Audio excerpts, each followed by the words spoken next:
I have to admit, after asking the questions for 40 years, it was kind of nice being on the other side of a very long, uninterrupted 40-minute interview the other day with WPLN Radio. Tony Gonzalez was the inquisitor, and he asked a lot of questions about spending other people's money.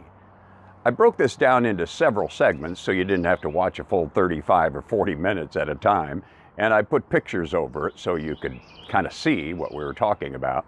We'll start with education and affordable housing. Would you raise taxes to increase funding for metro schools? No, I will not. We do not need to raise taxes. If the only way we can solve problems is to raise taxes, there's something dramatically wrong with our tax structure, and we need to reform our tax structure. We don't need to raise taxes.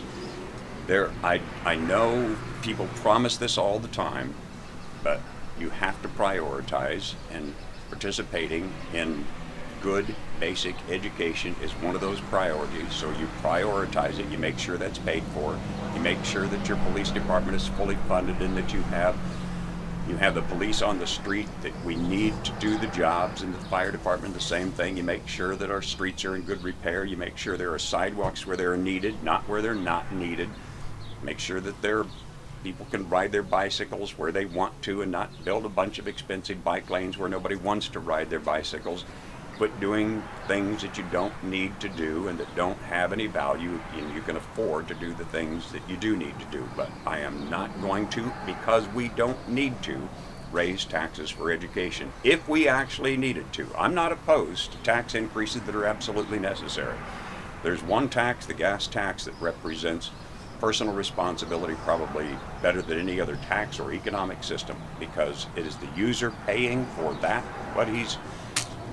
It is a government responsibility to have and to keep in good maintenance our highways and our streets. And the gas tax gives us an opportunity to do that based on how much we use that service. And if it just simply does not pay the bill, sometimes bills go up and you have to raise the price, and that's one of those direct, it's one of those user fees that you may have to raise. But when it comes to general taxation, where everybody's being taxed to accomplish the needs and set priorities, if you set the priorities right and you have a good tax system, and we certainly don't have too low a taxes in Nashville, Tennessee, you can fund the necessary services, and education is certainly at the top of that list. What would you do to create affordable housing in Nashville that isn't already being done now?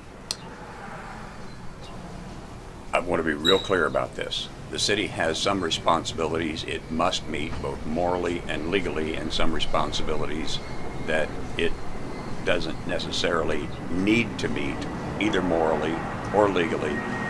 And affordability of individual needs falls into the latter category. But there are some things the city can do to enhance affordability without using other people's money to do it. And I'm going to search for all of those ways, whether it comes to housing or health care or anything else. The city is responsible, legally and morally, for doing certain things, keeping our streets in good repair, having a good police department and fire department, and participating in the state mandated function of education. We have some other responsibilities that we've been neglecting that have to do with our underground infrastructure, the water system and the wastewater system. And we've been doing that because we've been paying too much attention, too much money, and even increasing taxes to do things that we are not absolutely responsible, either legally or morally doing. And one of those is affordable housing. There are things that the city can do to make housing more affordable.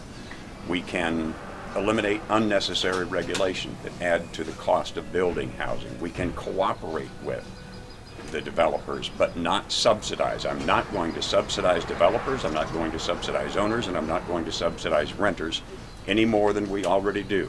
Whatever subsidies that are in place now, I'm not going to immediately go in and pull them out, but I'm going to have that discussion about whether they're necessary, whether we can eliminate them and replace them with something that does not take other people's money in order to make something affordable, and that it will include housing.